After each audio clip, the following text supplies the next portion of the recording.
Diqqat! O'zbekistonda dollar yig'ib, dollar kursini baland bo'lishini kutib o'tirgan vatandoshlarimizga shoshilinch xabar. 11-aprel kuni dollar kursida keskin o'zgarish. Assalomu alaykum hurmatli tomoshabinlar. Tezkor yangiliklardan, birinchilardan bo'lib xabardor bo'lishni istasangiz, videorolik ostiga like tugmachasini bosib, kanalimizga obuna bo'lishni unutmang.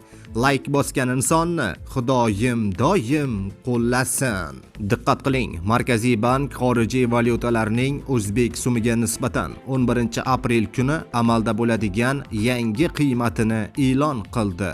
Unga ko'ra, Rossiya rublining kursi 1.18 so'mga ko'tarilib, 152.37 so'mni tashkil etdi. Yevro kursi 14.01 so'mga ko'tarilib, 14.343 so'm bo'ldi. AQSh dollarining kursi 4.93 so'mga pastlab 12.968 so'mni tashkil etdi, deyiladi xabarda.